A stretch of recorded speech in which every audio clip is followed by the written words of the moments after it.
Tonight, breaking news, R. Kelly convicted on all 9 counts of sex trafficking and racketeering charges. The disgraced R&B singer found guilty of a decades-long scheme to recruit and sexually abuse young women and girls. 11 of his victims taking the stand, detailing how he used his power and fame to control them. Could the singer spend the rest of his life behind bars? Also developing, federal authorities now on the scene of that deadly train derailment. Several Amtrak cars launching off the rails in Montana, killing at least 3 passengers and injuring dozens more. Plus, President Biden in front of the cameras today getting his Pfizer booster and urging eligible Americans to do the same. States now scrambling to administer their shots as the battle over vaccines continues. The new headline just in involving the nation's largest school district and their vaccine mandate. Also tonight, a judge granting unconditional release for John Hinckley Jr., the man who spent decades in a psychiatric hospital after trying to assassinate President Reagan. Andrea Mitchell, who covered the shooting when it happened, with us tonight. The FBI now investigating this disturbing video showing a police dog repeatedly biting a black man who had his hands on a squad car and later was even on the ground. Did officers let the dog go too far? And the massive manhunt for a former Marine accused of killing a Florida deputy. The shocking message from the sheriff telling local residents, if he breaks into your home, kill him. Top story starts right now.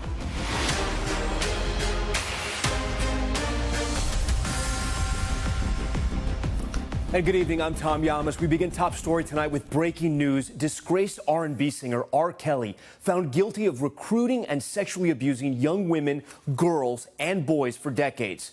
A federal jury in Brooklyn, New York, convicting him on all 9 counts of racketeering and sex trafficking charges. Over the 6-week high-profile trial, prosecutors argued the singer used a, quote, predator playbook to control and exploit his victims, including the late superstar Aaliyah. At least 11 of his victims taking the stand, detailing the physical and sexual abuse they suffered as minors.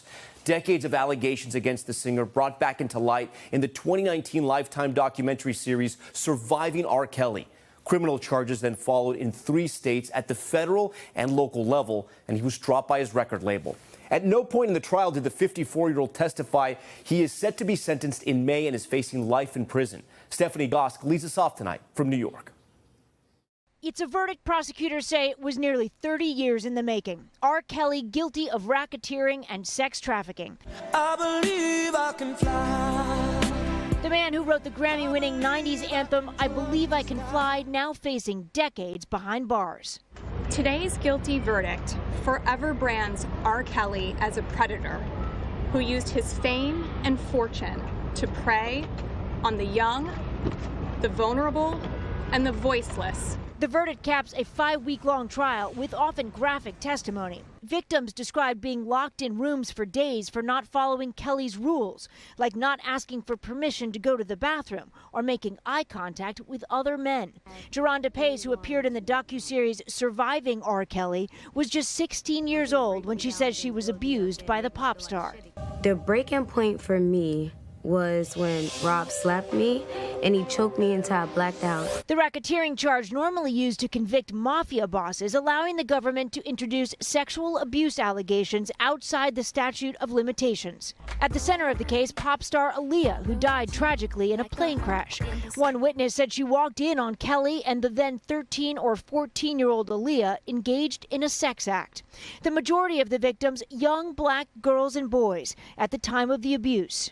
The former assistant district attorney who tried Bill Cosby believes this trial could be a turning point. These were decades worth of tears that these women have been crying, but at least now they are having the opportunity to be heard. They're able to testify and be credibly believed. 1 in 4 black girls are sexually abused before age 18. Few go to the authorities. The defense portrayed the accusers in this case as opportunists who wanted money and fame themselves. You saw witness after witnesses giving 3, 4, 5 different versions as to what they said happened here. The jury wasn't swayed, deliberating less than 9 hours total. Guilty on all counts. To the victims in this case, your voices were heard and justice was finally served. All right, Stephanie Goss joins us now outside that Brooklyn courthouse. Stephanie, R. Kelly's sentencing is set for May 4th. Can anything happen to the people the prosecutors referred to as his enablers down the line? Well, almost all of them, Tom, are potentially vulnerable, with the exception of one. And this is interesting. Demetrius Smith was granted immunity. He gave some of the most damning testimony in this trial. He was a former tour manager. He said that he bought a fake ID, bribed an official in Illinois for a fake ID so that Aaliyah could marry R. Kelly. R. Kelly was 27 at the time. Aaliyah was actually 15 at the time. R. Kelly believed that she was pregnant, and if they were married, she would not be able to give testimony if they brought statutory rape charges against him. Pretty unbelievable stuff, Tom. Stephanie Goss leading us off on this breaking news tonight. Stephanie, thank you for that. We want to talk more about this decision. Let's bring in legal expert Bernarda Villalona, who has been in the courtroom for most of this trial, and Kristen Gibbons-Fedin, a prosecutor in the Bill Cosby trial. Ladies, thank you so much for joining me. So, Bernarda, as someone who was there and listened to all this testimony, what was it like, and what do you think the jury really, what stayed with them the most? Well, it was definitely an emotional trial. It was very emotional and saddening and also disheartening. You had these victims that testified about their worst days, their worst nights in their life, how they are embarrassed that they allowed themselves to be victims. And that being the case, those jurors looked at them as if they were broken. But finally, their voices were heard and they were believed, as stated by the verdict. You know, Kristen, we did not hear from R. Kelly. He didn't testify in his defense. We did see that memorable interview he did with Gayle King, though. Would you have put him on the stand if you were for the defense? Absolutely. Absolutely not. I've never played the defense attorney, but I would absolutely not put him on the stand. You saw how Gayle King was able to shake him. Imagine what the cross-examination of a skilled prosecutor, which in this case you had 3 of them. He would have definitely come off, I think, very controlling, and it would have just fed into the narrative of the prosecution. Bernarda, you know, talk to us more about what it was like in that courtroom, because there were so many victims. They were young girls when this happened. A lot of the crimes were graphic in nature, but I mean, what was it like for them, especially when the defense sort of laid into them trying to break their stories? Well, that's what made them even more vulnerable. They became victims again. They were re-victimized when they were under cross-examination, because you had the defense attorneys that were trying to discredit their every word and call them that they are liars, they are after money, that they want a lawsuit, that they're just pretty much what the defense tried to do is break them down and re-victimize them. And I think the jury definitely saw past that and saw what the defense was trying to do. Yeah, they ultimately did get their day in court. Kristen, I want to ask you, you prosecuted the case against Bill Cosby. What do you think will happen at sentencing for R. Kelly? The sentencing is going to be powerful. All these young ladies who are re-traumatized are going to get up there and they're going to talk about the type of sentence they want this sexual predator to see, so that they can be made whole, so that they can feel that justice was finally served for them. It doesn't stop at the verdict. It's going to be a sentence, I think, that will hopefully put him away for the rest of his life. And we will definitely be watching here. Kristen Gibbons-Fedin, Bernarda Villalona, thank you so much for your time, ladies. We appreciate it. We turn now to that other developing story. Federal officials are investigating a deadly Amtrak derailment in Montana that killed 3 passengers. The track where it happened had just been inspected. So what exactly happened there? The NTSB is there tonight, and so is our Miguel Almaguer. Oh my God, it's on its side. Cell phones captured the aftermath, but tonight the NTSB confirms multiple train-mounted cameras were rolling before and after the deadly Amtrak derailment. Traveling just under the 79-mile-per-hour speed limit, the agency says passengers may have been ejected. We're literally thrown out of our chairs, my father and I. It was unlike anything that I have ever felt. After multiple 911 calls. 911, where's your emergency? Hi, I'm on an Amtrak train in Montana that just crashed. It was mostly volunteers who raced to the scene in the middle of rural Montana. Train's destroyed down there. Zach Snyder is one of the 3 who lost their lives. His wife somehow survived. Dozens were injured, 5 hospitalized. With the NTSB piecing together Saturday's crash, Amtrak's Empire Builder was traveling west with 2 locomotives and 10 cars. On a fairly straight stretch of tracks, at least 5 cars suddenly derailed, 3 plowing off the tracks entirely near Joplin. With more than 150 on board, the train was equipped with positive train control, a safety feature that virtually prevents all derailments from human error. We'll be looking at the mechanical condition of the train. We'll be looking at the human factors of the crew. We'll be looking at the people who inspected the track. We'll be looking at the track conditions. BNSF, who maintains the track, said the rail had just been inspected days earlier. Tonight, the widening probe for answers after a tragedy on the tracks. Okay, Miguel Almaguer joins us now live. Miguel, this is somewhat of a mystery. We just heard you there in your report. The track had just been inspected, and as far as we know right now, speed doesn't seem to be a factor? It doesn't, Tom. The speed, we were told, of the train was between 75 and 78 miles an hour before it derailed. The speed limit on this stretch of track is 79 miles an hour. Of course, the weather conditions here were also favorable. It was a clear, warm fall day here just outside of Joplin in Montana. But we're also told this train had a black box. That should have recorded some critical data, not just the speed, but also if braking was applied before this train flew off the tracks, Tom. Hopefully contain those clues. All right, Miguel Almaguer for us tonight. Miguel, we thank you for that. And this just in tonight, a judge ruling New York City, the nation's largest school district, can enforce a vaccine mandate for teachers and staff. It comes as states scramble to administer Pfizer's third COVID-19 vaccine dose amid confusion over who's eligible. NBC's Gabe Gutierrez reports. I'm going to get my booster shot, and right here. At the White House today, President Biden rolling up his sleeve, getting a COVID vaccine booster 8 months after getting his first 2 doses. 23% of Americans still haven't gotten any shots. That distinct minority is causing an awful lot of us an awful lot of damage for the rest of the country. But now critics say his administration's booster rollout has been confusing. Some states are handling it differently.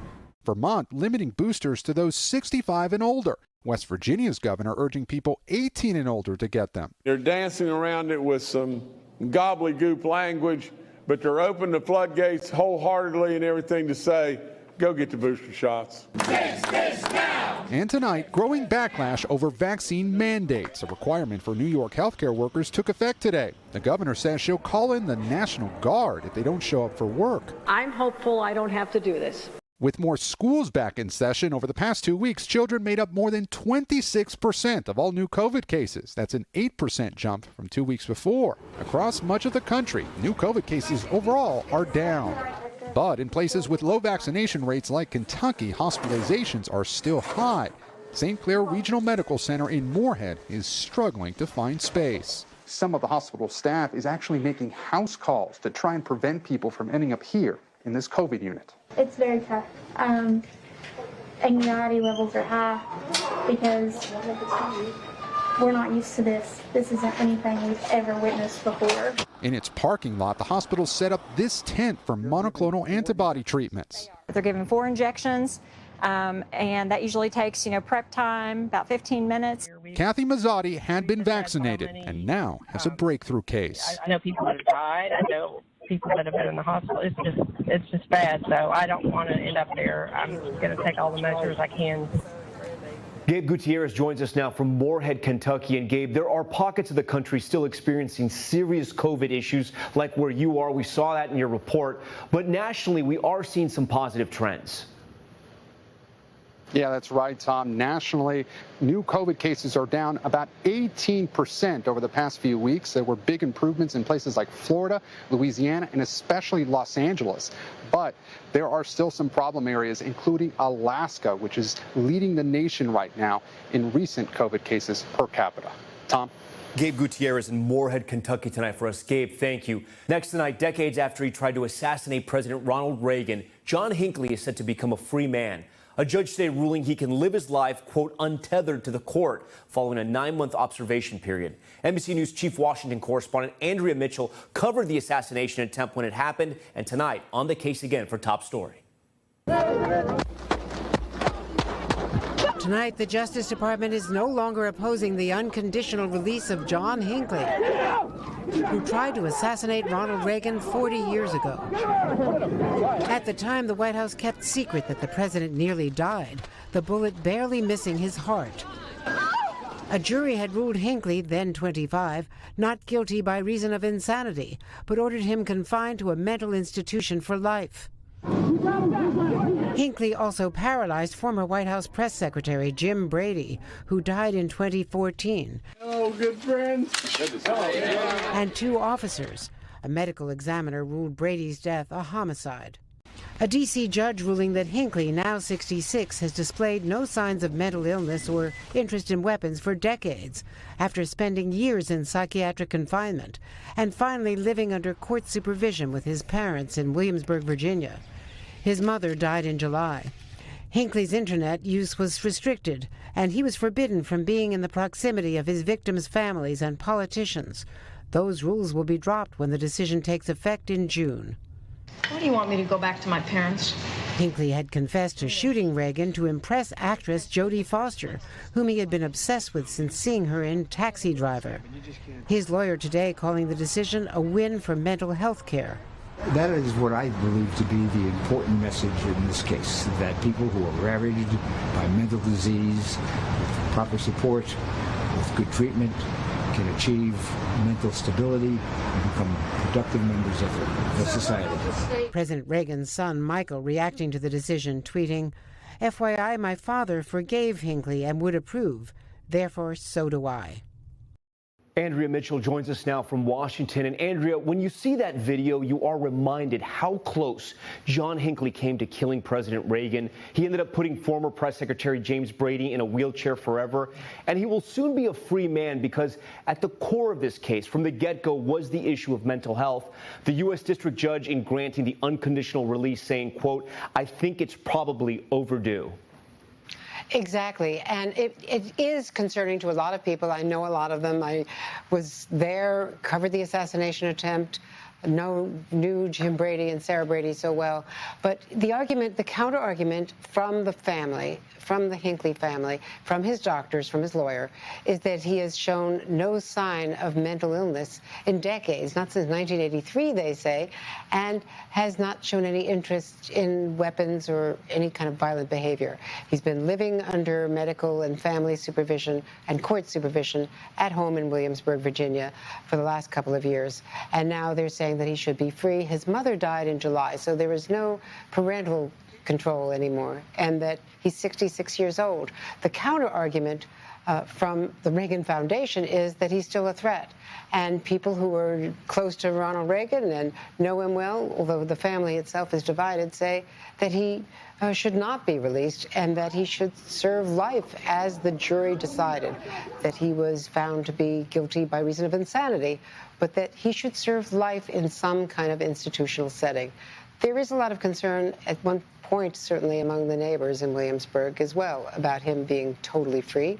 And I can relate actually to both sides, knowing very well the Reagans and the way Nancy Reagan felt about this. But Michael Reagan, one of his children says, one of his surviving children says that my father forgave John Hinckley, and so should I. Andrea Mitchell, we appreciate that deep perspective tonight. Andrea, thank you. We head to the White House now. President Biden facing the biggest test yet for his agenda. Democrats still pushing 2 massive bills as Senate Republicans voted tonight to block the bill to avoid a government shutdown. NBC News White House correspondent Kelly O'Donnell covering the late-breaking developments. Tonight, President Biden's political and policy legacy on the line. After today's vaccine, his plans in need of a boost. What's the stake for your agenda and your presidency with what's happening on the Hill this week? Victory is what's at stake. First, facing a deadline to keep the federal government open by this Friday. Tonight, Republicans blocking a bill to fund the government and extend the country's good credit until December. So Democrats will try again. This week, make or break decisions on the president's signature priorities, a $1 trillion bipartisan infrastructure plan, and the massive climate and social program spending currently at $3.5 trillion. If we do that, the country's going to be in great shape. Democrat Joe Manchin is a pivotal moderate. I'm concerned about basically a society moving towards more of an entitlement mentality versus a rewarding mentality. While Republicans complain the Biden agenda is too costly. It's paid for by putting a debt onto the next generation of Americans. That's how it's paid for.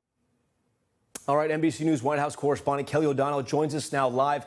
Kelly, we know the clock is ticking here, right? That Senate vote tonight on government funding and the debt ceiling was all but guaranteed to fail. What happens next? And explain to our viewers how tight the margins are here. Well, this is a case where Democrats are in charge of everything. The White House, the House of Representatives, and the Senate, and they have some big priorities that are all crashing together in this week. So they have until Friday to resolve government funding. Can they get that done? Can they do even a short-term extension? They have until early in October to resolve the issue of the debt ceiling, allowing the country's good faith and credit to be extended and restored for things already charged to the national credit card.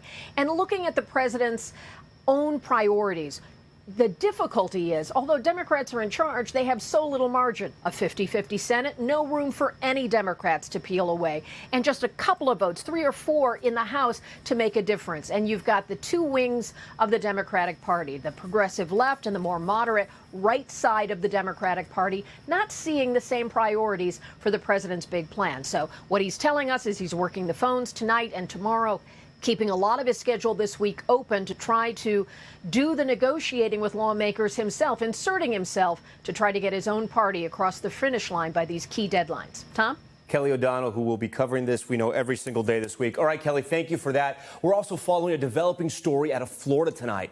Authorities from all over the state are combing a 5-square-mile neighborhood in Jacksonville for this man, Patrick McDowell, trying to find the man they say gunned down a deputy during an early morning traffic stop. The sheriff warning residents that the suspect is, quote, a rabid animal. NBC's Sam Brock reports.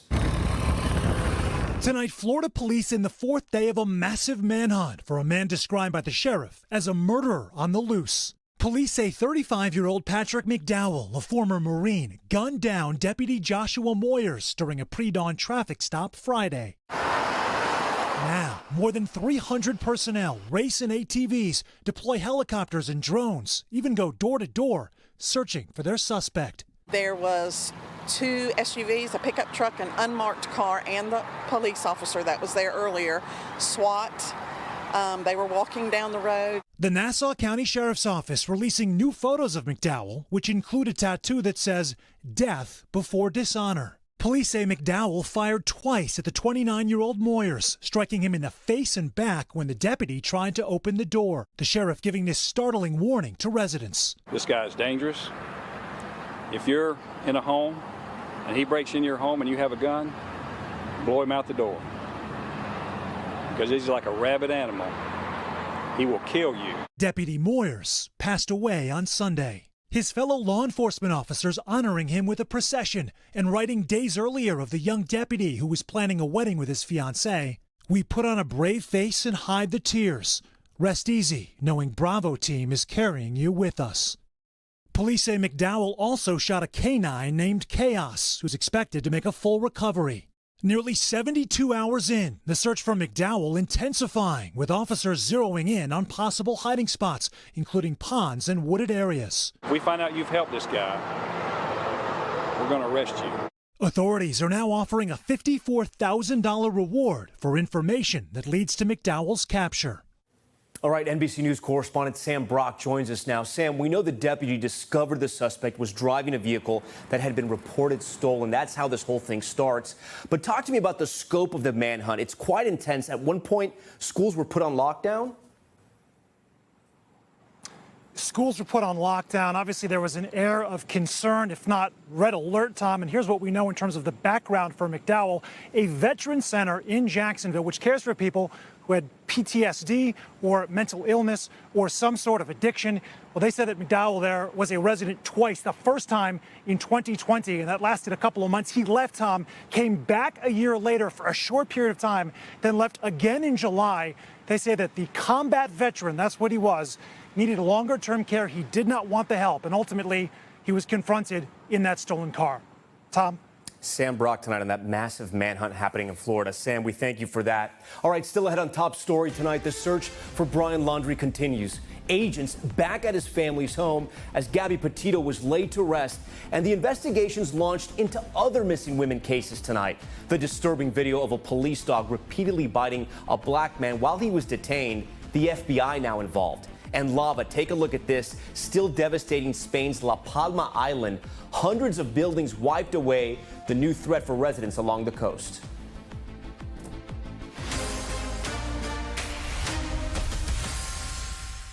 Back now with the latest on the manhunt for Brian Laundrie. Federal investigators back at his family's home one day after Gabby Petito was laid to rest. NBC's Kathy Park has the latest. Tonight, the FBI leading an all-out manhunt for Brian Laundrie, a person of interest in the disappearance of Gabby Petito. Agents taking some of his personal items from the Laundrie family home in North Point, Florida, in hopes of building a DNA profile. The 23-year-old was last seen September 14th when he told family he was going hiking in a Florida nature reserve. He returned from a cross-country road trip without Gabby on September 1st.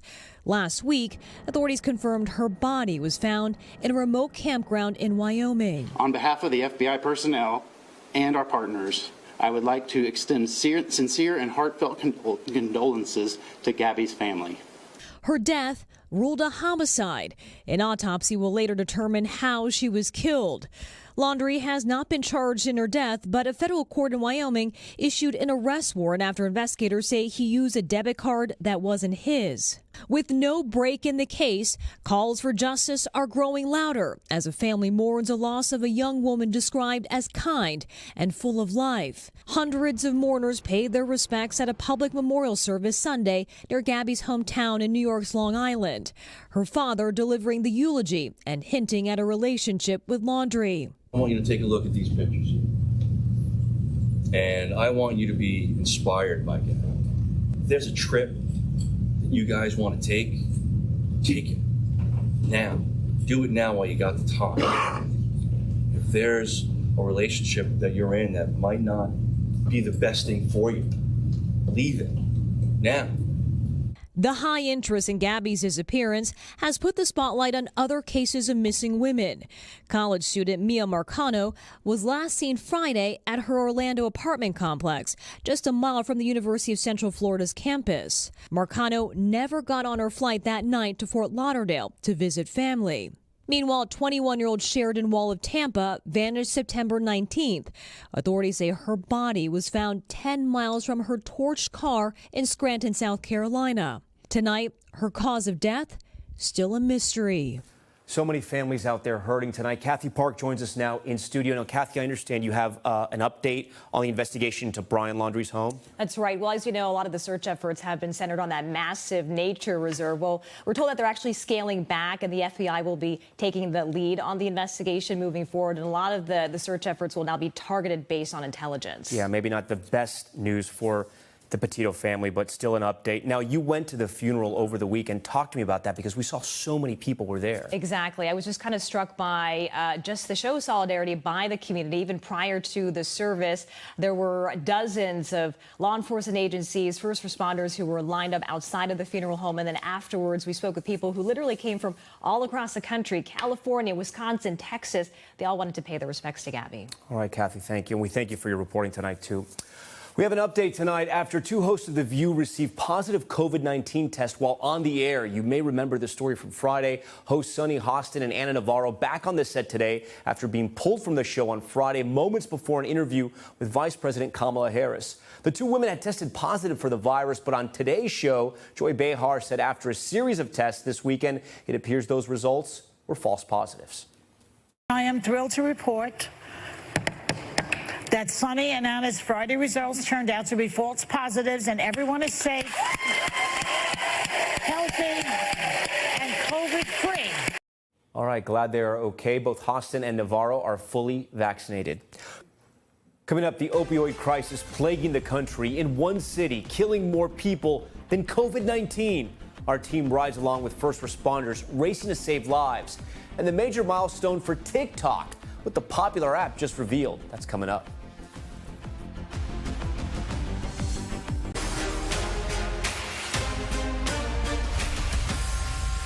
All right, we are back now with Top Stories news feed, a roundup of what's making headlines across the country. The alarming new report from the FBI, that's where we start. New data shows killings in the United States jumped nearly 30% in 2020, the largest one-year increase since the federal government began compiling the figures in the 1960s. Guns used in more than two-thirds of those deaths. Playwright Matthew Lopez making history last night as the first Latino to win a Tony Award for Best Play, and he used his speech to push for more representation in the theater. The Latinx community is underrepresented in American theater, in New York theater, and most especially on Broadway. We constitute 19% of the United States population, and we represent about 2% of the playwrights having plays on Broadway in the last decade. This must change. Lopez's play, The Inheritance, took home 4 wins out of 11 nominations. And TikTok reaching a major milestone. The video app revealing today it has 1 billion active global users. The company has reported a surge in users over the past few years, with a large amount of U.S. users joining during the pandemic. All right, tonight the FBI launching an investigation into 3 white Missouri police officers who allegedly allowed a police dog to repeatedly bite a black man. We do want to warn you the video may be difficult to watch. Shaq Brewster has more. Tonight, the FBI is investigating this disturbing cell phone video sparking outrage. I have never seen nothing like that. A canine repeatedly biting a man in police custody in a St. Louis suburb. Oh my God! The video from the morning of September 20th starts after police say they were responding to a trespassing call. It shows 2 officers appearing to restrain a black man as a third handles the dog, which then bites the man's foot for 30 seconds before being pulled back by the officer. The officer then unleashing the canine on the suspect, biting the man's leg for another 30 seconds. The Woodson Terrace Police Department saying in a statement the man threatened to kill the officers when they arrived on scene, and that they were unable to restrain him without using the canine because he was, quote, under the influence of drugs. I can tell you from 40 years of police service in this country, there's something very disturbing in the way in which that canine was utilized under this particular set of circumstances. Someone verbalizing a threat to you when you have 2 police officers there doesn't rise, to my opinion, to the attacks by a dog such as what we saw here.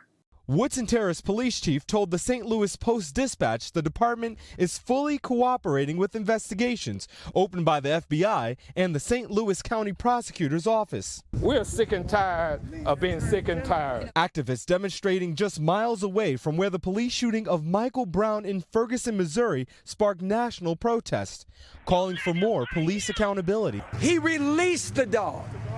Then they said the man continued to resist the arrest as the dog bit him. Inexcusable, unacceptable. Termination, criminal proceedings. We need a full account of this. All right, Shaq Brewster joins us now from Chicago. Now, Shaq, do we know how the man is doing, and was he eventually charged with any crimes? Well, while police say they did find what they suspect to be meth on the man after the encounter, they have not filed any charges, at least formally at this point. And that's part of the reason why we don't even know this man's name. Now, as for his condition, police say that he declined to be treated at the scene, but as he was being transported to the police station, that's when he started complaining about his injuries. He was later hospitalized and then released again without any formal charges, Tom. And Shaq, before you go, what about the officers here? Have they responded to those allegations of improper conduct? They have not, and we definitely tried. We spent the day reaching out to the police department and also the police union and have not heard anything back from them in response to this incident. It's also important to note, if you look at local media, newspapers, TV stations, they have not been able to get any comment from both the police union or the police department beyond that initial statement. That initial statement, it did defend or seem to defend some of the officers' actions a little bit, again, pointing to the drugs that they found on the man, saying that that is potentially why they were not able to subdue him. But again, if you listen to what the activists are saying, if you listen to what members of the community are saying, they feel there's a discrepancy between what the video shows and what that department statement actually read. Tom? Shaquille Brewster with that disturbing video tonight. All right, Shaq, thanks so much for that. Time now for Top Stories Global Watch, a look at what's making headlines around the world. New video showing a church collapsing on Spain's La Palma Island after it was hit with lava flows. So far, hundreds of buildings have been destroyed and thousands of people displaced along the island's eastern shore, now ordered into a lockdown as the lava approaches the Atlantic Ocean. Experts say it will likely cause explosions and clouds of toxic gases. To the deadly earthquake in Greece. Greece, officials say the 5.8 magnitude quake hit near the island of Crete, a popular tourist destination. At least one person killed when the dome of a church collapsed, several others injured, and a school evacuated. Extensive damage already reported, with fears of aftershocks that will cause more of the island's old buildings to crumble. And the driver caught on camera zipping through 7 lanes of traffic. Take a look at this. Authorities in Australia releasing new video, showing the truck driving over a median and across several lanes, including 3 with moving traffic. Get this, police say the driver lost control of the car with a child inside and eventually crashed into a business. Luckily, no one was seriously hurt. All right, now to the UK, where drivers are facing a major gas shortage. Nearly all the pumps empty in some major cities, and the problem worsened by panic buying, something we know about here. Here's NBC's Kelly Kobiella. Anger, frustration, and panic in the UK as British drivers face a 4th day of long lines and shortages at gas stations. I need fuel. I was meant to be at work at 8 o'clock. Look what time it is right now. It's terrible. A shortage in truck drivers has triggered a wave of panic buying across the country, leaving many residents scrambling to fill up at the pump. I'm only queuing because everybody else is queuing, is the honest. I need a bit of petrol. If it all runs out, I'm stuck. How are we going to get to work? The government and suppliers are assuring the public there is no national shortage of fuel. The cause of these current problems is that panic buying episode, and the most important thing is for people to start, buying petrol as they normally would. But many motorists are blaming the country's departure from the European Union for the current truck driver shortage. This is Brexit personified. Why is that? No truck drivers. All the foreign nationals, i.e. Europeans, have left the country because of Brexit. The British government insists Brexit is not to blame. None of this is because we've left the European Union. I think the biggest factor in all of this has been COVID. We're seeing it around the world, disruption to supply chains, shortages of labour. For now, British motorists are left wondering how long this gas scarcity could last. I'm quite low right now as well, so I don't know what the situation is going to be in the upcoming days, so I'd rather get some now than leave it any longer. All right, Kelly Kobiella joins us now from a BP gas station there in London. We can see that line of cars behind you, Kelly. I know you're going to tell us about that in a moment, but the gas issue and the supply issue, the UK is also dealing with a shortage of other items as well, correct? That's right. There's a problem with truck drivers in this country. We simply don't have enough. There's a shortage of something like 100,000 drivers reaching across all different industries. So there are supply chain issues throughout. Now, the government is saying that they're going to issue temporary visas to try to get drivers in from Europe. They're trying to get people out of retirement as well. But you can see the impact here behind me. A couple of these pumps are already dry. People have been lined up around the block about a half a mile down since early this morning. And the concern is these supply chain issues could spread in the weeks and months ahead. Tom. Okay, Kelly Kobiella for us from London tonight. Kelly, we thank you for that. Top story now with an inside look at the deadly epidemic killing thousands every year. And in one city, more people are dying from overdoses than from COVID-19. Jacob Soboroff is in San Francisco. I'm riding with the San Francisco Fire Department right now, part of a new unit that responds to opioid overdose calls. There were more opioid overdoses in San Francisco than COVID deaths in 2020. This unit's meant not just to save lives, but to stop this from happening again.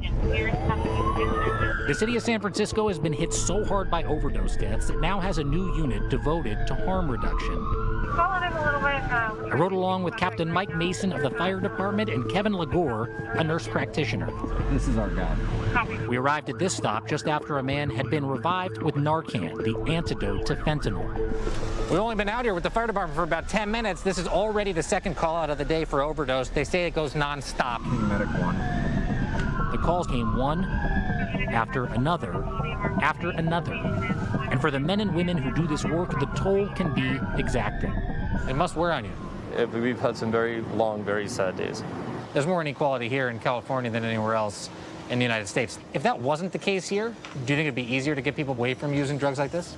The drug overdose epidemic in San Francisco does mirror intense social and health inequalities. 5% of San Franciscans' populations are black individuals, yet 25% of overdose deaths include people of color.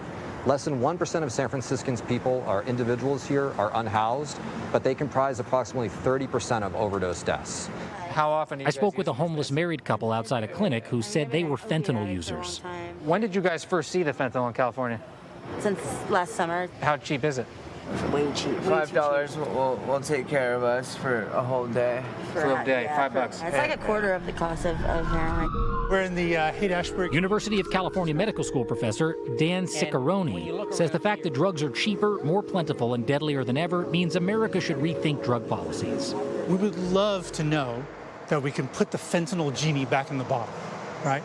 It's probably not going to happen.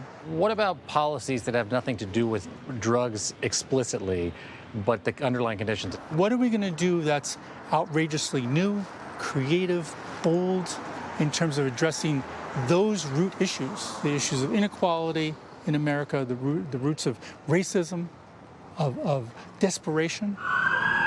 This is in the Fillmore district. Back on the road with the response unit, our last call of the day was also for someone just revived by Narcan.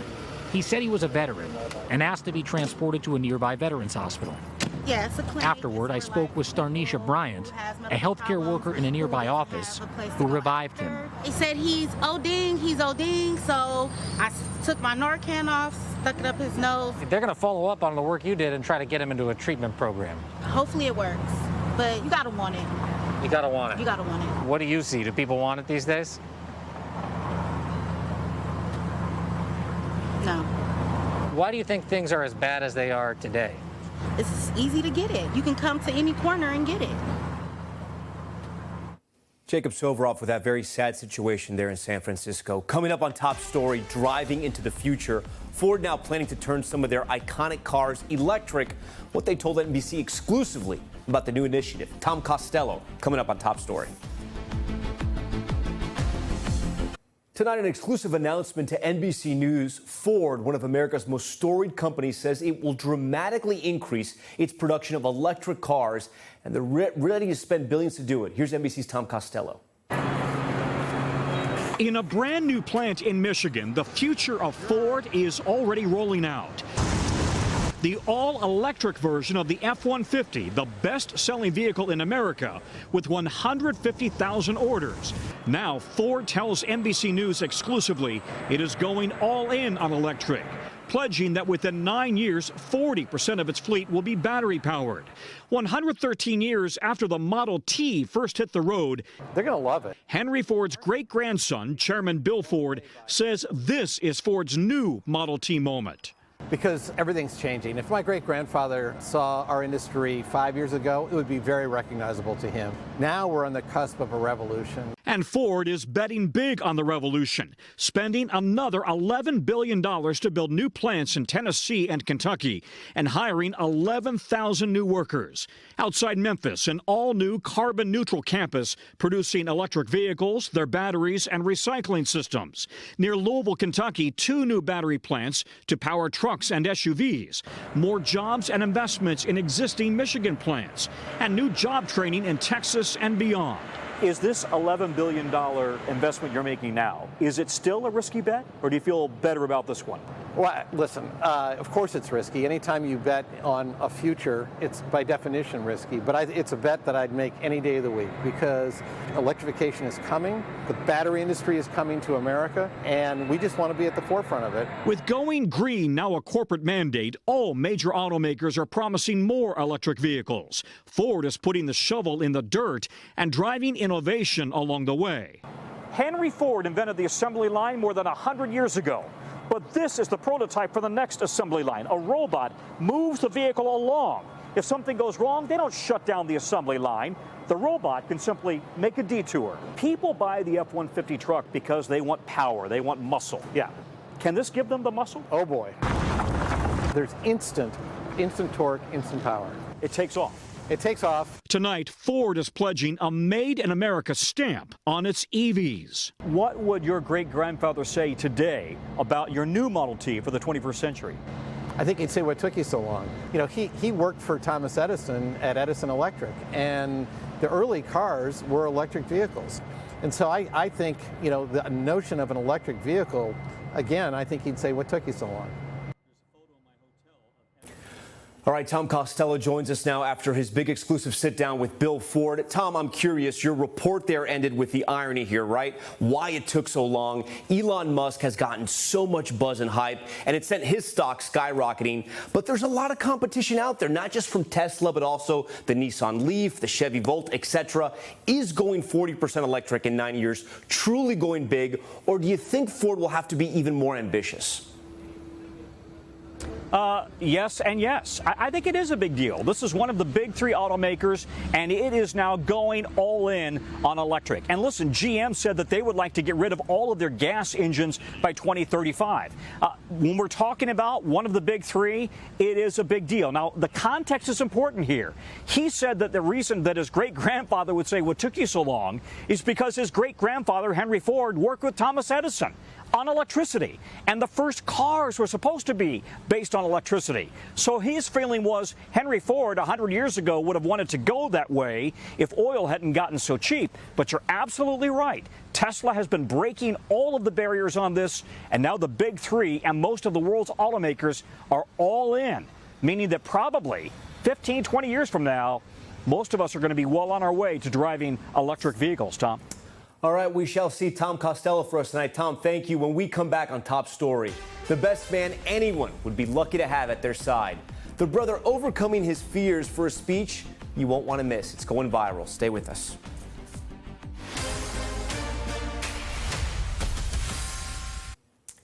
Tonight, we want to leave you with this special moment. Writing a best man speech is never easy, but as this young man found out, when it comes from the heart, you can never go wrong. It's not always the case that the best man is more nervous than the groom. I'm so honored to stand here as your best man, Jonah and Maddie, but I am also terrified. On this special day, Sam Waldron was not going to let his brother Jonah and his new sister-in-law down. He was willing to face one of his biggest fears, speaking in public. And for Sam, this was more than just a few butterflies. You see, I have autism. My autism can make me terribly scared to interact with people, let alone give a speech in front of 170 of them, for Pete's sake. But there is one person in the world I would do this for, Jonah Waldron. Check that. There are two people in the world I would do this for, Maddie and Jonah Waldron. At times, his emotional words leaving the bride and groom in tears. The speech capturing the hearts of people all around the world with more than 7 million views and counting. The new couple telling us what it was like. Sam's speech meant everything to us. I mean, especially for me as his brother, growing up with him, us being 4 years apart. We were best buds growing up, and just having the chance to look up to him during that speech and just being so proud. I just wanted to inspire people with disabilities with my speach. What made the speech so special, besides Sam's bravery, was that he spoke straight from the heart. For me personally, Maddie, you know that sometimes I can get very uncomfortable and nervous around many people. I have never been that way around you. You give me peace. And for his older brother, Jonah, a special education teacher in Iowa, a message of deep gratitude. Jonah, growing up as your little brother, you never looked down on me. You lifted me up, you looked out for me. You were and are patient and kind. You love me just as I am. You always remind me that being different is a real strength, not a weakness. Sam, hoping just to get through the speech, delivering a profile in courage. His big brother, now looking up to him. When he gave it, it was just something special. You couldn't hold the tears in as much as I was trying, but yeah, it simply meant everything to us. And we want to thank Sam and his family for sharing that video and that incredible moment. Thanks so much for watching Top Story tonight. I'm Tom Llamas in New York. We'll see you back here tomorrow. Have a great night. Good night. To cover the news, you have to be in it. We'll take you to the front lines of the story, bringing your news feed to life. Streaming live every night. It's your news playlist. Top Story with Tom Llamas, weeknights at 7 on NBC News Now. Thanks for watching our YouTube channel. Follow today's top stories and breaking news by downloading the NBC News app.